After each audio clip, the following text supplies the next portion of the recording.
Bonjour Amandine et merci beaucoup d'avoir accepté de partager ton histoire dans cette vidéo. Bonjour Solène, merci à toi de me proposer cet exercice. Super, bah écoute, ce que je te propose, c'est pour les personnes qui ne te connaissent pas et qui te découvriraient à travers ce témoignage, est-ce que tu peux simplement nous dire qui tu es, où est-ce que tu habites et surtout, qu'est-ce que tu fais? Je m'appelle Amandine Roset, je suis la fondatrice de Actrices pour l'éducation. J'ai 37 ans, je suis maman de 3 enfants. J'ai été enseignante, prof de français et Mhm. aujourd'hui je soutiens les femmes qui cherchent leur juste place dans le monde de l'éducation, qui veulent gagner en sérénité, en confiance et qui ont envie de sortir des sentiers battus. Mhm. Et alors, pourquoi est-ce que tu as choisi d'accompagner ces femmes qui sont actrices de l'éducation? Est-ce que tu peux nous en dire un petit peu plus sur cette cause qui t'anime? Oui, il y a plusieurs raisons. Tout d'abord, le fait de soutenir les femmes, c'était important pour moi, pour des raisons personnelles, parce que moi, en tant que femme, j'ai dû trouver ma place, trouver ma voie. Voilà, j'ai été élevée dans une famille très traditionnelle, au fonctionnement assez patriarcal, une communauté religieuse où les femmes, voilà, devaient rester dans leur petite boîte. Et voilà, j'ai dû sortir de ce système. Et aujourd'hui, j'ai vraiment envie d'aider toutes les femmes à sortir du système patriarcal qui est présent un peu partout, et notamment dans Mhm. le monde de l'éducation. Oui, c'est vrai parce que parfois on se dit, bah, dans l'éducation, il y a plein de femmes quelque part, mais les postes de direction sont très souvent plutôt prisés par ces messieurs. Donc, ouais, c'est intéressant que que tu t'attelles à ça dans le monde de l'éducation. Ouais, ouais, ouais, ouais. C'est un monde qui me tient beaucoup à cœur. J'ai adoré enseigner, j'ai adoré transmettre. J'adore les enfants aussi, les adolescents, les regarder grandir, les regarder prendre leur autonomie.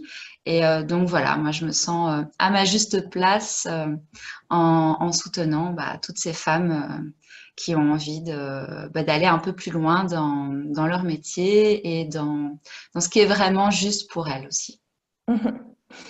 Super. Et du coup, est-ce que tu peux expliquer dans quelle situation tu étais avant qu'on travaille ensemble, qu'on fasse notre accompagnement? Donc, tu mentionnais tout à l'heure que tu as un parcours toi-même dans l'enseignement. Où est-ce que tu en étais de ce parcours, en fait, avant qu'on travaille ensemble? Tu avais déjà entamé ta reconversion?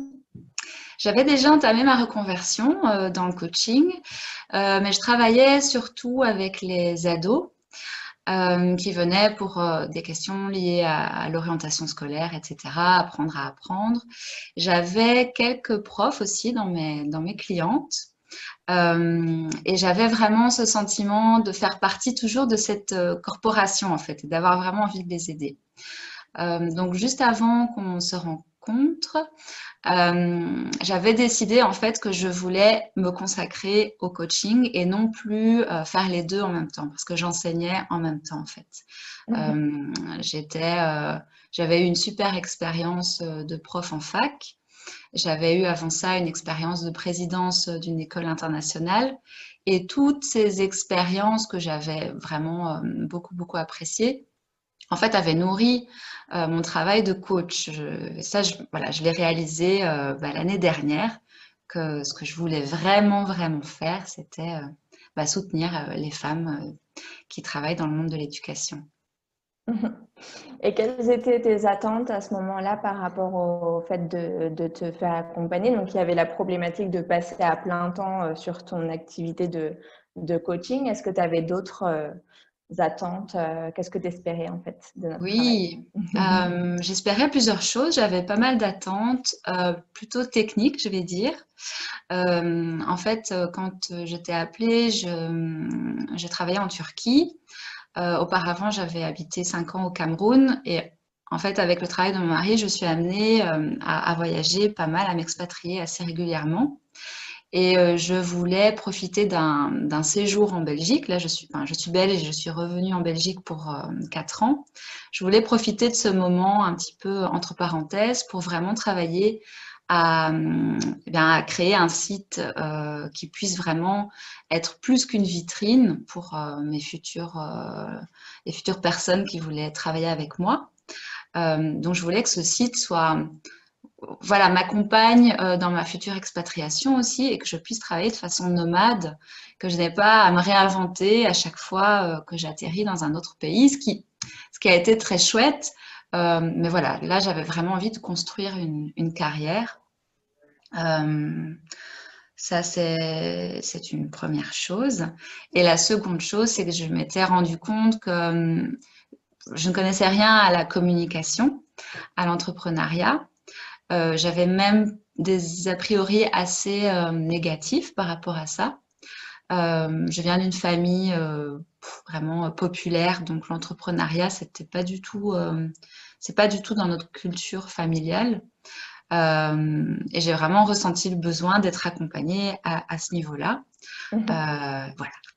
Est-ce que tu peux juste citer une ou deux euh, croyances négatives par rapport à la communication que tu avais? Parce que peut-être que certaines personnes qui regardent ton témoignage vont se reconnaître.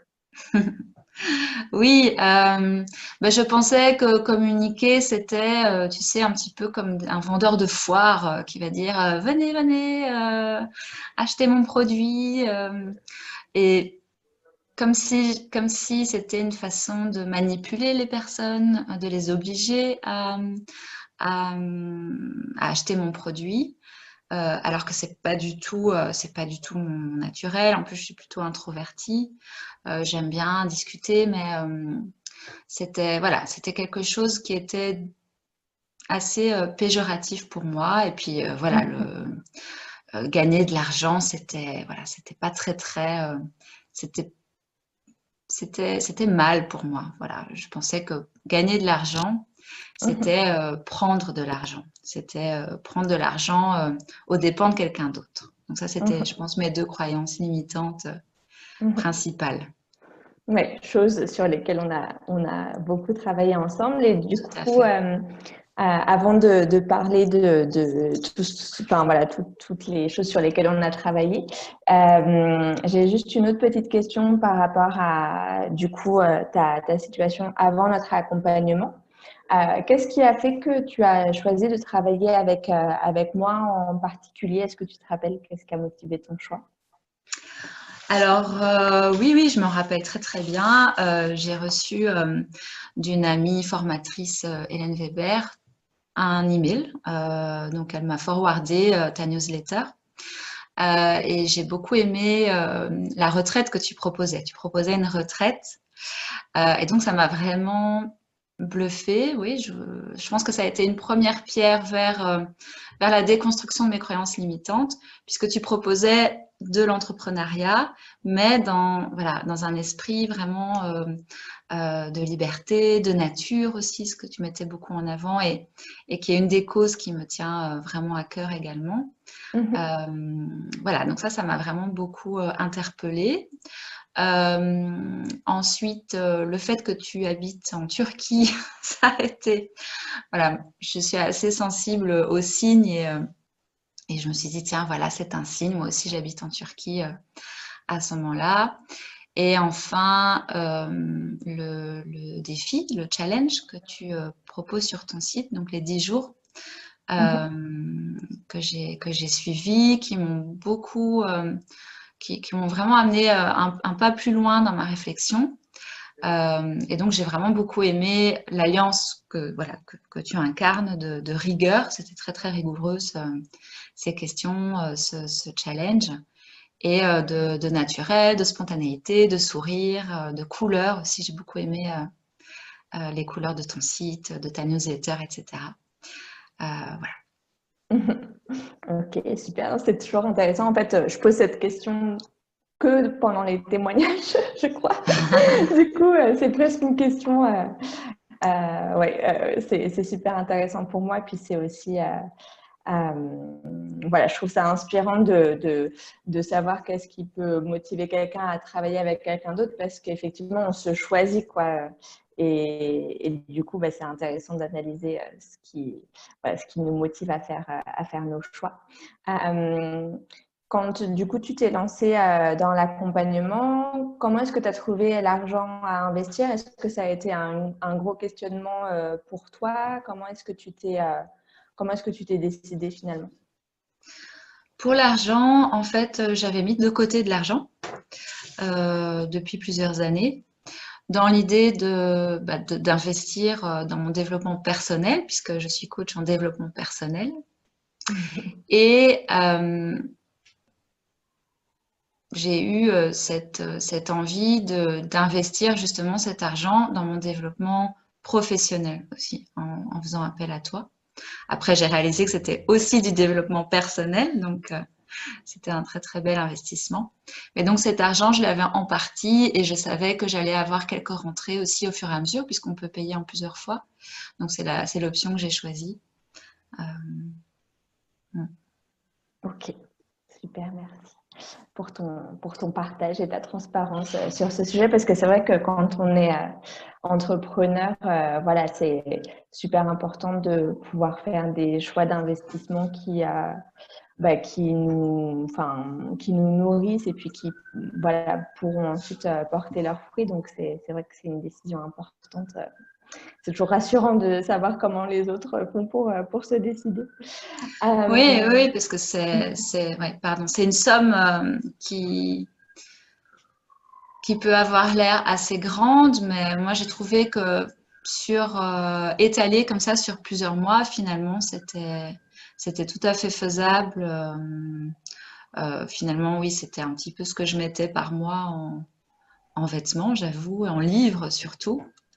Donc plutôt que d'acheter 10 bouquins par mois, ben voilà, j'ai préféré investir avec toi.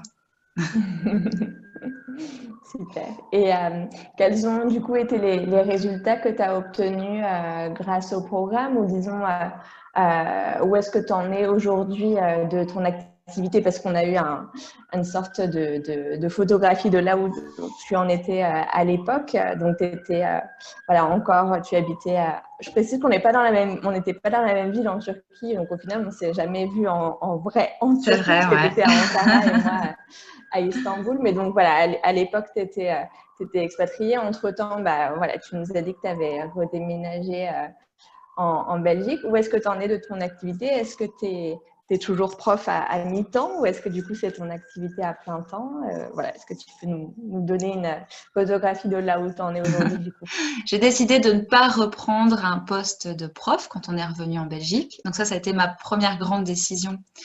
Et heureusement, mon mari m'a soutenue à ce niveau-là, donc émotionnellement et puis financièrement également. Ça a été un choix un petit peu difficile parce que tout me poussait à reprendre un poste de prof. Enfin, c'était un petit peu la voie de la facilité, quitte à le refaire, à le prendre à mi-temps. Mais j'ai préféré me consacrer à temps plein à ce projet de soutien des actrices de l'éducation. Et aujourd'hui, au niveau technique, j'ai été vraiment j'ai appris beaucoup avec toi. J'avais très très peur de l'emailing, de faire des webinaires, par exemple. C'était mon gros défi de cette année et finalement j'en ai fait 3 et j'ai adoré ça. J'ai appris beaucoup en termes de communication, mais beaucoup plus que l'aspect technique finalement, qui n'est pas si compliqué que ça. Mais l'aspect comment parler de façon authentique avec les personnes, comment aussi partager avec elle même ses doutes, sa vulnérabilité. Enfin voilà, c'est toutes des choses que je faisais, je savais dans ma vie personnelle, dans mon travail de coach, mais je pensais pas que c'était possible de le faire pour la communication. Donc ça a vraiment été un une révélation vraiment pour moi. Et c'est les retours que j'ai des personnes qui me suivent sur les réseaux sociaux, dans ma newsletter également, qui me remercient pour cette spontanéité, cette transparence, parce que finalement, ça autorise aussi les autres à, à la manifester et c'est le cœur de mon message de toute façon. Donc voilà, cette cohérence entre mon message et la façon dont je le présente, ça a vraiment été quelque chose que j'ai pu intégrer grâce à ton accompagnement. Voilà, donc c'était vraiment beaucoup plus que l'aspect, je dirais, marketing, même si voilà, il y a tout plein de techniques que tu m'as transmises. Aussi, c'est mon état d'esprit qui a vraiment beaucoup changé. Je me sens vraiment entrepreneur. Je me sens stratège aussi, mais pas stratège de façon péjorative comme je pouvais le voir auparavant, mais voilà, je pose des objectifs, des intentions, j'ai des projets. Et c'est ça ma stratégie et je m'éclate beaucoup vraiment là-dedans. Donc dans cet aspect-là du métier qui pour moi à la base était accessoire et chronophage et enfin voilà, c'était pas quelque chose que j'avais envie de développer. Or maintenant je le sens vraiment tout à fait relié à mon travail de coach. Donc concrètement, j'ai eu plusieurs demandes de séances découvertes. Je rencontre beaucoup de personnes qui sont très enthousiastes par ce projet Actrice de l'éducation. Et au quotidien, je me sens vraiment sereine parce que voilà, je sens que ce que je fais est important et je n'hésite plus à le communiquer aussi. Alors qu'auparavant, je disais que j'étais coach, mais un petit peu voilà, au fil de la conversation, c'était voilà, j'étais pas fière de ça. Donc aujourd'hui, je me sens très fière de ce que je fais. Et voilà. Est-ce que tu veux aussi mentionner le podcast que tu as lancé Actrice de l'éducation? Tu peux nous en dire plus? Quel est le concept de ce podcast? Oui, ben, j'étais vraiment dans l'enthousiasme de la communication, du partage. Et un des messages finalement que je transmets et qui répond à une des problématiques des personnes qui travaillent, des femmes qui travaillent dans le monde de l'éducation, c'est un sentiment de solitude, de ne pas être relié, donc de pas se sentir soutenu, non seulement dans le monde de l'éducation, mais de ne pas se sentir en lien aussi avec la nature autour de nous, avec les enjeux écologiques, enfin, comme une façon d'être déconnecté de tout ça quand on est dans une école. Et j'ai vraiment eu envie de donner la parole à des femmes qui agissaient à leur manière. Donc il y a tout un tas de manières, il y a vraiment une palette incroyable de personnalités, de parcours, de projets. Mais voilà, ce sont toutes des femmes qui ont trouvé leur place, agissent à leur manière pour l'éducation. Et donc ce podcast, pour moi, c'est vraiment un acte politique, je dirais presque, parce que, ok, ça crée du lien, etc., mais c'est aussi une façon de donner un temps long pour s'exprimer aux gens. On n'a pas forcément l'habitude de ça. Et puis notamment aux femmes. Mais je suis toujours à l'écoute, à la recherche de personnes inspirantes comme ça. Donc j'avoue aussi pour moi, ça me fait vraiment plaisir d'entendre ces femmes qui, chacune à leur manière, chacune à sa manière, créer quelque chose pour améliorer finalement notre société. Mais voilà, j'aimerais bien les écouter, les enregistrer toutes. Donc, qu'elles se manifestent si elles en ont envie, avec plaisir. Voilà. Et j'ai une dernière question pour toi au sujet de l'évolution de ton activité du coup pendant notre accompagnement, parce que tu racontais au début de notre conversation que avant qu'on travaille ensemble, tu coachais pas mal d'ados, tu avais aussi quelques profs et puis finalement les choses se sont réorientées vers ces actrices de l'éducation et notamment aussi des directrices ou des personnes qui ont des projets en dehors de l'éducation nationale, mais qui influencent ou en tout cas ont un rôle à jouer dans l'éducation au sens global.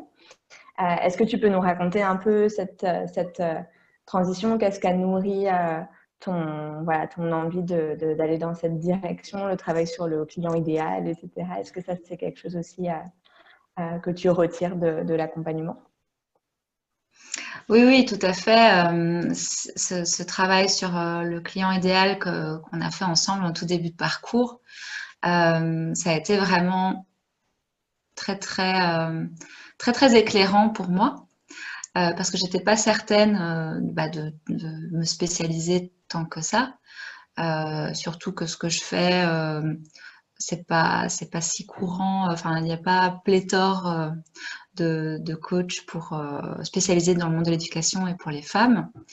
Mais finalement, c'est un travail qui m'a vraiment, vraiment aidé à trouver mon ton, à savoir exactement ce que je voulais dire. Et puis aussi à travailler sur ce qui était important pour moi, puisque en travaillant avec cette cliente idéale, j'y mets tout mon cœur, je ne m'éparpille pas comme j'aurais pu le faire avec d'autres personnes. J'adore les ados, enfin j'ai plein d'autres projets en tête, plein d'autres clients idéaux. Mais ce que ça m'a permis de faire aussi, c'était de me focaliser sur un projet, sur un public. Et c'est beaucoup plus confortable finalement, même si ça peut être effrayant d'une certaine manière. J'ai trouvé ça beaucoup plus confortable. Et c'est une des choses d'ailleurs que j'ai apprises avec toi, c'était de la nécessité de cerner, de se focaliser sur quelque chose pour être plus efficace. Puisque voilà, moi j'ai plein d'idées, ça peut très vite partir dans tous les sens. Et voilà. Ok. Et qu'est-ce que tu dirais du coup qu'a été le plus grand changement que tu as vécu pendant cet accompagnement? Le plus grand changement, je dirais que c'est vraiment en termes de confiance. Donc, j'avais un parcours, mais que j'estimais pas forcément très grand en termes d'années, un parcours professionnel, je veux dire. J'avais des idées, mais que j'estimais pas forcément particulièrement intéressantes ou spéciales ou qui méritaient d'être dites. Et finalement, ce que ton accompagnement m'a permis, c'est justement de prendre confiance dans mes idées, dans l'importance de ce que je peux dire. Alors, c'est pas une importance, je ne détiens pas la vérité, mais voilà, ma voix, mon, mon travail a de l'importance aussi. Et puis confiance aussi dans ce projet, ouais, tout simplement. Voilà. Ok, super. Qu'est-ce que tu dirais aux personnes qui regardent cette interview et qui hésitent à se faire accompagner dans leur propre projet? Peut-être qu'elles sont dans une situation similaire à laquelle tu étais à l'époque et qui du coup hésitent à se faire accompagner, que ce soit par moi ou par quelqu'un d'autre d'ailleurs, mais quel serait ton conseil? Euh, Mais je dirais de ne pas hésiter. Enfin, pour moi, c'est évident, ça a toujours été évident pour moi d'être accompagnée. Je suis persuadée, enfin, il y a un proverbe africain que j'aime beaucoup qui dit seul on va plus vite, mais ensemble on va plus loin. Et c'est vraiment ça que j'ai ressenti en travaillant avec toi, c'est que j'étais beaucoup plus loin. Enfin, vraiment, ce que j'attendais de notre contrat finalement a été vraiment beaucoup plus dépassé, a dépassé vraiment les aspects techniques que j'attendais tout simplement. Donc oui, de ne pas hésiter, que c'est un vrai investissement en soi aussi à faire, parce qu'être entrepreneur, c'est vraiment un état d'esprit en fait. Enfin, moi, je l'ai vraiment ressenti, notamment pendant le confinement.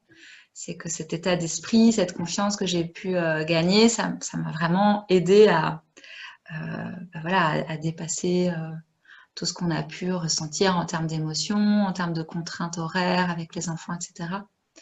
Ouais. Super. Est-ce que tu as une dernière chose à rajouter, un dernier partage ou un mot de la fin? C'est pas obligatoire, mais si tu as quelque chose d'autre à dire. Je te remercie déjà du fond du cœur. Vraiment, tu fais un chouette métier et tu le fais vraiment très très bien. Tu es très inspirante. Voilà, je pense qu'il y a vraiment un avant et un après avec notre travail ensemble. Ben, merci. Ah, c'est super chouette d'avoir ton partage et puis j'en profite moi aussi pour te remercier pour voilà, tout l'investissement que tu as mis dans cet accompagnement et voilà, j'ai trouvé ça vraiment génial de travailler à tes côtés. Je trouve que toi aussi, tu es quelqu'un de très, très inspirante et qui mérite à être connu. D'ailleurs, je parle assez régulièrement de toi en exemple parce que je trouve que voilà, la cause que tu as choisie, elle est vraiment hyper, hyper importante. Donc voilà, ça a été un honneur de pouvoir participer voilà, à l'avancée de ton projet, de ton entreprise. Et puis, je te souhaite vraiment beaucoup, beaucoup, beaucoup d'impact à travers tout ce que tu fais, que ce soit les clients que tu accompagnes ou le podcast et les écoutes que tu as et qui contribuent aussi à faire changer, évoluer les mentalités. Et voilà, je trouve ça vraiment super. Donc, merci à toi pour ta confiance. Et Merci, Solène, puis, pour tes ouais, mots. je te souhaite une bonne suite. Merci.